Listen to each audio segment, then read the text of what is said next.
For working-age adults around the world, diabetic retinopathy is the leading cause of blindness. It's a condition where high blood sugar from either type 1 or type 2 diabetes damages the delicate blood vessels inside the retina. The disease advances in distinct stages. During the initial, non-proliferative phases, blood vessels that nourish the eye become blocked, restricting proper blood flow. Over time, the condition enters the proliferative stage. New, abnormal blood vessels attempt to grow, but they are fragile. They leak blood and fluid directly into the eye. Treating the condition early is the most reliable way to prevent severe vision loss, but catching those early signs requires manual screening by medical professionals, a process that is time-consuming and difficult to scale across millions of patients. This is the logo for the Warsaw University of Technology, the institution behind a research initiative to solve this bottleneck. Their project focuses on building an AI-driven diagnostic assistant to help physicians identify the disease faster. To train this assistant, researchers rely on optical coherence tomography, or OCT. It's an imaging technique that captures highly detailed cross-sectional views of the retina.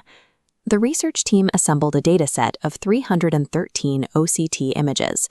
Using this data, they trained a deep learning model to perform a binary classification, categorizing each eye as either healthy or diseased.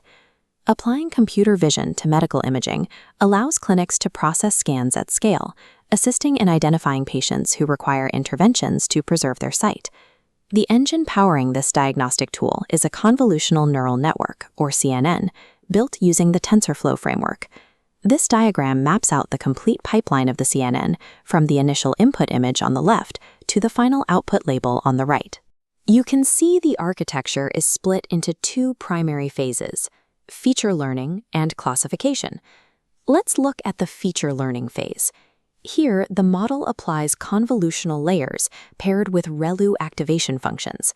These mathematical operations scan the input image to detect distinct edges, textures, and structural patterns within the tissue. Next are the pooling layers. Their job is to downsample the features extracted by the convolutions. This reduces the computational load while keeping the most essential visual information intact. Once the features are isolated, we move to the classification phase. The grid of extracted data is flattened out into a single long vector and passed through fully connected layers to evaluate the visual evidence. Finally, the network uses a softmax or sigmoid function to convert that evaluation into a probability score. This score decides the final output, whether the eye is healthy or if it shows signs of retinopathy. Because the original dataset only had 313 images, the team used data augmentation. By shearing, zooming, and horizontally flipping the original scans, they generated a larger variety of training data, which prevents the model from simply memorizing the images, a problem known as overfitting. To guide the learning process, the model was compiled using the Atom Optimizer and a binary cross-entropy loss function. These algorithms calculate how far off the model's predictions are and adjust its internal math to minimize those errors. During training, the model processes batches of these augmented images over multiple cycles or epochs, constantly refining its parameters to improve accuracy. While this exact structure can be used to classify everyday objects like cars or animals, here it acts as a specialized medical tool, tuned to recognize the microscopic biological markers of retinal damage. This image is an OCT scan showing a healthy eye. Notice the uniform, symmetrical horizontal layers of the retina and the central dip at the top of the tissue. That dip is the foveal depression. Here is another healthy baseline scan.